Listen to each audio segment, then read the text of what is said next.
Hello' guys, মই উদ্দীপ বৰুৱা। মোৰ নতুন এটা ভিডিঅ'লৈ আপোনালোকক স্বাগতম জনাইছোঁ। হেল্ল' দোস্তো, মই আছোঁ এতিয়া দিল্লীত। দিল্লীৰ ৰাষ্ট্ৰপতি ভৱনৰ ওচৰত। একচুৱেলি দিল্লীৰে নহয়, গোটেই সৰ্বভাৰতৰেই চবতকৈ ফেভাৰিট বুলিয়ে কৈছোঁ। চবতকৈ প্ৰিয় টুৰিষ্ট স্থল হৈছে ইণ্ডিয়া গেট আৰু ৰাষ্ট্ৰপতি ভৱন। মই উপস্থিত আছোঁ এতিয়া ৰাষ্ট্ৰপতি ভৱনৰ ওচৰত, আৰু ৰাষ্ট্ৰপতি ভৱনৰ সন্মুখত আছে এয়া ইণ্ডিয়া গেট। একচুৱেলি ৰাষ্ট্ৰপতি ভৱনৰ পৰা যদি চাবলৈ যাওঁ তেতিয়াহ'লে ইণ্ডিয়া গেটলৈ যথেষ্ট দূৰ হয়। হ'লেও আমি এই ৰাষ্ট্ৰপতি ভৱনৰ ওচৰৰ পৰা ইণ্ডিয়া গেটলৈকে খোজকাঢ়ি যাম। যদি দিল্লীলৈ কোনোবা আহে, বেলেগ ৰাজ্যৰ পৰাই হওক বা বেলেগ বিদেশৰ পৰাই হওক, তেতিয়াহ'লে ইণ্ডিয়া গেট আৰু ৰাষ্ট্ৰপতি ভৱন নোচোৱাকৈ একচুৱেলি কোনো নাযায়। যিহেতু বহুত ধুনীয়া পৰিৱেশ, ইয়াৰ ৰাষ্ট্ৰপতি ভৱন চাবলৈ বহুতখিনি মানুহ আহিছে। কিন্তু এই গেটখনেই লাষ্ট হ'ব, ইয়াৰ পাছত পাৰ্মিশ্যন নাথাকে। কেতিয়াবা কেতিয়াবা যদি দিয়ে নাজানো, ধৰি লওক আগতে আমি আহোঁতে একেবাৰে ওচৰলৈকে দিছিলে, কিন্তু বৰ্তমান দিয়া নাই। মই ইয়াত দেখিছোঁ যথেষ্ট চিকিউৰিটি আছে ইয়াত, পুলিচৰ গাড়ী, ইণ্ডিয়ান আৰ্মি যথেষ্টখিনি ইয়াত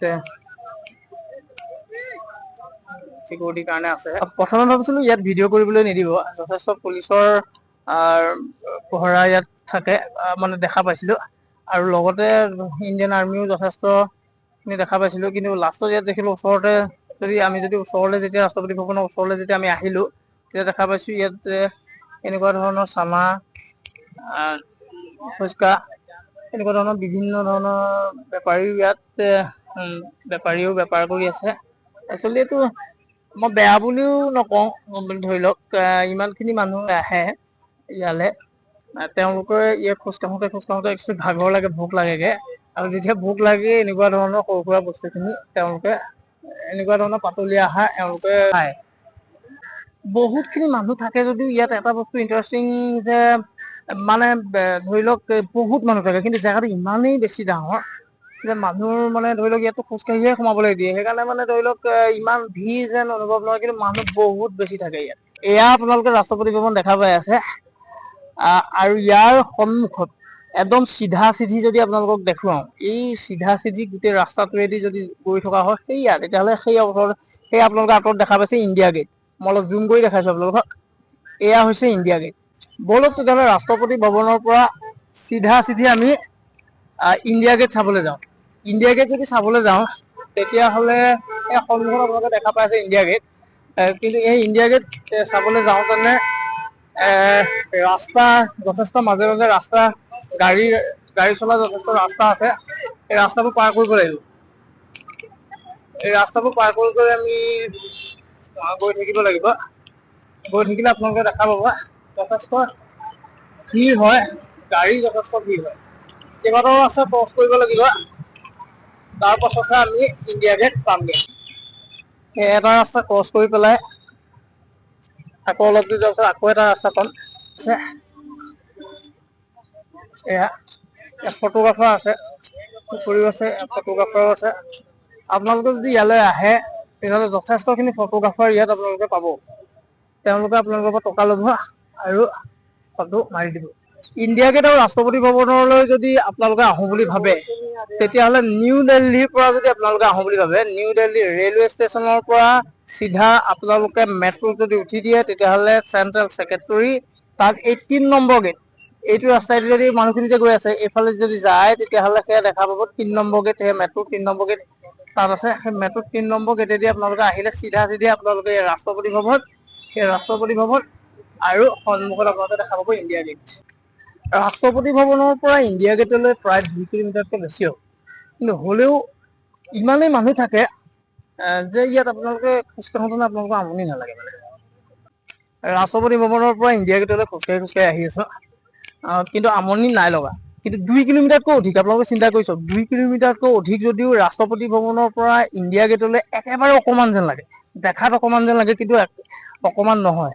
যদি আপোনালোকে খোজকাঢ়িব নিবিচাৰে, তেতিয়াহ'লে ছাইডতে গাড়ীৰ ব্যৱস্থা আছে। ধৰি লওক অটো চটো এনেকে চলি থাকে, আপোনালোকে তেতিয়াহ'লে নি পেলাই সেই ইণ্ডিয়া গেটত আপোনালোকক থৈ আহিবগৈ। বা যদি প্ৰথমতে ইণ্ডিয়া গেট আহিছে তেতিয়াহ'লে আপোনালোকে যদি ইণ্ডিয়া গেটৰ পৰা যদি ৰাষ্ট্ৰপতি ভৱনৰ ওচৰলৈ যদি আহিব বিচাৰে তেতিয়াহ'লে আপোনালোকে সেই অ'টোতো আহিব পাৰে। সেইটো আপোনালোকৰ কথা, আপোনালোকে খোজকাঢ়ি গৈ ভাল পাব নে অ'টোত আহিব, সেইটো আপোনালোকৰ নিজৰ কথা। আপোনালোকেতো জানেই যে দিল্লীত বহুত বেছি গৰম। সেইকাৰণে ইণ্ডিয়া গেট চাবলৈ যদি আহে আপোনালোকে তেতিয়াহ'লে আপোনালোকে পাছবেলা আহিব। 5টা বজাৰ পাছত যদি আপোনালোকে আহে তেতিয়াহ'লে ইমান আপোনালোকে গৰম নাপায়। মই এতিয়া একচুৱেলি 5টা বজাৰ পাছতে আহিছো। এতিয়া বৰ্তমান আপোনালোকক এই ভিডিঅ'টো শ্বুট কৰি থাকোঁতে এতিয়া 6 বাজিছে। 5 বজাৰ পাছত যদি আহে আপোনালোকে ইমানখিনি গৰম নাপায়। সন্ধিয়া লগাৰ পৰাপক্ষত সন্ধিয়া লগা আহিব লাগে, বেলেগ এটা ভিউ ইয়াত দেখা পাব। ইয়াত লাইট যেতিয়া লাইট জ্বলে তেতিয়াহ'লে ইয়াৰ এই ৰাষ্ট্ৰপতি ভৱনৰ পৰা ইণ্ডিয়া গেটলৈকে দৃশ্যটোৱে বেলেগ ধৰণৰ হয়। একচুৱেলি মই ৰাতি আহিছো ইয়াত, ৰাতি আহিছো। আজি একচুৱেলি 6টা এতিয়া বাজিছে যদি ইয়াত চাগে ৰাতি হ'বলৈ নহ'ব সন্দেহ আছে, কাৰণ ৰাতি নহ'বগৈ কাৰণ ইয়াত ৰাতি অলপ দেৰিকে হয়তো। সেইকাৰণে ৰাতি দৃশ্যসমূহ আপোনালোকক দেখাব পাৰো নে নোৱাৰো মই নাজানো। কিন্তু ৰাতি যদি আহে আপোনালোকে তেতিয়াহ'লে ৰ'দটো নাপায় মানে, আৰু ৰ'দ যদি হয় তেতিয়াহ'লে ইয়াত আৰু আপোনালোকে ইণ্ডিয়া গেটৰ পৰা ৰাষ্ট্ৰপতি ভৱনলৈকে আপোনালোকে খোজকাঢ়ি যোৱাৰ কথা ভাবিবই নোৱাৰে। এবাৰ ইণ্ডিয়া গেটৰ পৰা ৰাষ্ট্ৰপতি ভৱন, ৰাষ্ট্ৰপতি ভৱনৰ পৰা ইণ্ডিয়া গেট খোজকাঢ়ি যোৱাৰ কথা কেতিয়াও ভাবিব নোৱাৰে যদি আপোনালোকে প্ৰখৰ ৰ'দত ইয়ালৈ আহে। সেইটো কাৰণে পৰাপক্ষত চাব যে পাছবেলা আহিবলৈ চেষ্টা কৰিব। পাছবেলা যথেষ্ট ভাল লাগে ইয়াত, যথেষ্ট এই ছাইডৰ যদি আপোনালোকে চাই তেতিয়াহ'লে এই ছাইডৰ যথেষ্টখিনি মানুহ বহি থাকে এই ফিল্ডখিনিত, ছাইডৰ গাৰ্ডেনখিনিত। আৰু ইয়াত ইমান বৃহৎ এই ৰাস্তাটো যে ইয়াতে মানে যেতিয়া 15 আগষ্ট হয়, আমাৰ ভাৰতীয় সেনাৰ যিখিনি গাড়ী, যিখিনি অস্ত্ৰ শস্ত্ৰ ইয়াতে এইটো ৰাস্তাতে প্ৰদৰ্শন কৰে একচুৱেলি। সেইটো কাৰণেও প্ৰদৰ্শন কৰিব লগা হয়, সেইটো কাৰণেও যথেষ্ট ডাঙৰ বনাব লগা হৈছে মানে। এই 2 নম্বৰ ৰাস্তা এয়া ক্ৰছ কৰিছো। একচুৱেলি এই ৰাস্তাটোৰ নাম হৈছে কৰ্তব্য পথ। ফাইনেলি গাইজ, ৰাষ্ট্ৰপতি ভৱনৰ পৰা কৰ্তব্য পথৰ মাজে মাজে খোজকাঢ়ি আহি আমি ইণ্ডিয়া গেট পাই গ'লোহি। চাওক ইণ্ডিয়া গেট, ইয়াতে যথেষ্ট মানুহৰ ভিৰ। ইণ্ডিয়া গেটৰ ওচৰত একচুৱেলি মই কৈছো আপোনালোকৰ আগতে, ইণ্ডিয়া গেটৰ ওচৰত একচুৱেলি যথেষ্ট মানুহৰ ভিৰ থাকে, বহুত মানুহ ইয়াত। যিহেতু ইণ্ডিয়া গেট চাবলৈ বহুত দূৰ দূৰৰ পৰা মানুহ আহে, সেইকাৰণে টুৰিজিমৰ পৰিমাণটো ইয়াত অলপ বেছি হয়। যিমানে আপুনি ইণ্ডিয়া গেটৰ ওচৰলৈ গৈ থাকিব সিমানে আপুনি মানুহ বৃদ্ধি পাই গৈ থাকে, মানুহৰ সংখ্যা। যথেষ্ট টুৰিজিম ইয়াত আহে, টুৰিষ্ট আহে। কিন্তু ইণ্ডিয়া গেটৰ ওচৰ যদি পালোহি যদিও ইণ্ডিয়া গেটত আপুনি ভিতৰলৈ সোমাব নিদিয়ে। ইয়াত বেৰিকেড লগোৱা আছে, ইয়াত 24 ঘণ্টাই আপোনাৰ চিকিউৰিটি থাকে, ইণ্ডিয়ান আৰ্মি।